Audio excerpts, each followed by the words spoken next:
Good morning, everybody. Welcome back to the Yawning Bible. Oh, that was actually quite funny. I hope you're all doing well. Hope you're doing good. We are kicking off a new chapter today, chapter 22. Very excited to be in it.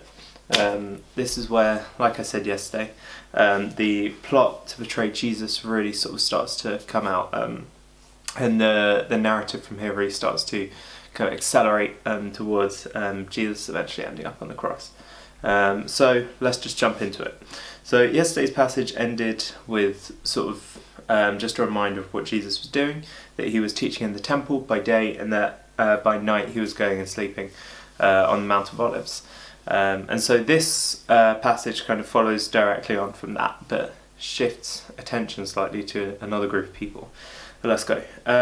Chapter 22. It says, "Now the feast of unleavened bread drew near, which is called the Passover. The chief priests and scribes were seeking how to put him to death, for they feared the people." So there we go. First two verses of this chapter. It's a bit of a shifting gears, so to speak. Up until now, we sort of had a lot of Jesus' teaching, a lot of Jesus talking to us about it was initially teachings about how we should live, and then it turns into teachings of what is actually to come, what's coming in our future. And this just shifts attention now to the chief priests and the scribes. They haven't been mentioned for a little while. The last we heard of them, they were sending in spies to try and catch Jesus out in what he was teaching. But now we see that they've given up on that tactic and they're going with something else. And that something else is to put Jesus to death. Interestingly, the notes in my Bible point out something that I hadn't realised. It says they were seeking to put him to death. It doesn't tell us that they were sort of questioning whether he should be killed. They weren't going through judicial processes. They weren't sort of judging him based on like a fair kind of court system. They'd already decided that he was going to be put to death. They knew that they wanted to kill Jesus. They just had to figure out how. And so the time, just to go quickly before that, the time that's drawing near is the Feast of Unleavened Bread, also called the Passover. So the Passover in the Old Testament referred to an event where all of the Jewish people were enslaved in Egypt, and Moses came along and was speaking to the Pharaoh of Egypt, the guy who was in charge, and telling him, "Let my people go." And God sent various plagues down, and the last one is commemorated in the Passover, when there was this spirit of death that went over the whole city. And the Jewish people painted crosses on their doors in lamb's blood, and that meant that they were safe and they were protected, and the spirit passed over them, hence the name Passover. So yeah, that's just a bit of background about what Passover is and what's coming up. But let's keep going. Let's see. So we've got the chief priests and the scribes want to put Jesus to death. They've already decided on it, and now they're figuring out how. So let's see what comes about in the next few verses. It says, "And then Satan entered into Judas, called Iscariot, who was one of the number of the 12. He went away and conferred with the chief priests and officers how he might betray him to them. And they were glad and agreed to give him money. So he consented and saw an opportunity to betray him to them in the absence of a crowd." So Judas. Judas is a disciple who we haven't really heard about very much. In the book of Luke, he doesn't get talked about too much until now. But the book of John actually has an interesting quote about him, which is one that I didn't know until today. It's John chapter 6, verse 64. And it says, here we go. This is Jesus talking to his disciples. He says, "But there are some of you who do not believe." And then in brackets, "For Jesus knew from the beginning who those were who did not believe, and who it was who would betray him."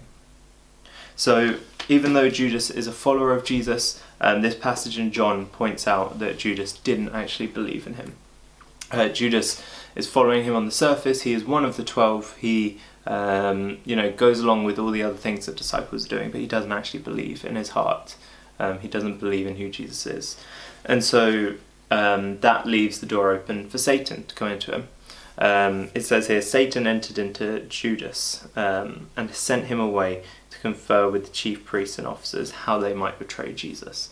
So when you don't have that faith in Jesus, when you don't have that support, that rock that you can kind of lean on, it leaves the door much more open for Satan to make his way into your life. And that's what we see here. Satan hasn't been sort of mentioned explicitly as acting, as doing something in the book of Luke for quite a few chapters now. But he's sort of come back with a real vengeance here. And so Satan has made his way into Judas's heart because there's a gap there where he doesn't believe.